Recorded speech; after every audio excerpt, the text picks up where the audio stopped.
What's up, y'all? Welcome back to the Hinderverse. Today we're going to be talking about the new series. In this series, I'm going to be reading a book a week. I'm going to upload every day what I'm reading, how much I've read, and I'm going to give you guys 3 to 5 quotes from what I read that day. Now, keep in mind, I have a life, I have a job, I go to school, I have friends, I have family, so I might not upload every day, but 98% of the time, I'm going to be uploading. I got this inspiration from Aman Gadazi. If you haven't watched any of Aman's stuff on YouTube, go watch it right now. The dude is a savant in every area.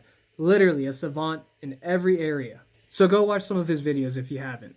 Now, I was never the biggest reader growing up. From 8th grade till this year, I didn't read a complete book. That's 8 years I went without reading a whole complete book. I would start some books, but I would never finish them. And vice versa with school, I didn't read a single book. I would just look up analysis of the books I was supposed to be reading, chapter analysis, etc. Read a fuck ton of those from different websites and different authors, and I just piece them all together and boom. Essays, tests. Honestly, the essays were the easiest. Taking tests off of analysis are a little bit hard, and that's what they do to you. They use the tests so that they could tell, did he actually read, or is he just reading an analysis? But I found a genre that I enjoy. I've been reading it, and I'm going to share it with y'all.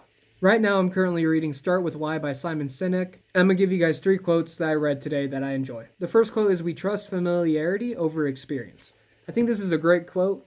If you're experienced with certain things, but you're more familiar with others, you're going to go to what's familiar, because we're creatures of habits at the end of the day. Just because you experience something doesn't mean that you're familiar with it. I'll give you an example. You might have experienced really good home-cooked meals, but are you more familiar with going to Taco Bell, going to Jack in the Box, going to McDonald's, etc.? Well, if that's what you're more familiar with, you're going to go there because that's what you're used to. Number 2 is, the net also provides a psychological benefit. With a trapeze artist, they're going to try riskier things with a safety net, and when there's no safety net, they're not going to opt to do those risky tricks because they don't know if they're going to get saved. I think this is a great metaphor, great analogy for humans. Imagine you lived with a safety net. You didn't have to worry about failure. You didn't have to worry about fucking up because you had a safety net. We're scared to try new things because we fear failure. The third quote is, "Regardless of what we do in our lives, our why, our driving purpose, cause, or belief never changes."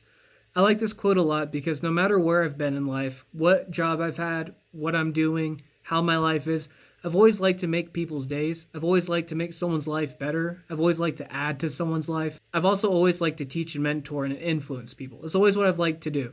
I want to thank y'all for tuning in. I hope you enjoyed the new series. I'm going to be doing it every single day, so stay tuned. Like, subscribe, comment, all that shit. And until next time, I'll see y'all in the Hinderverse.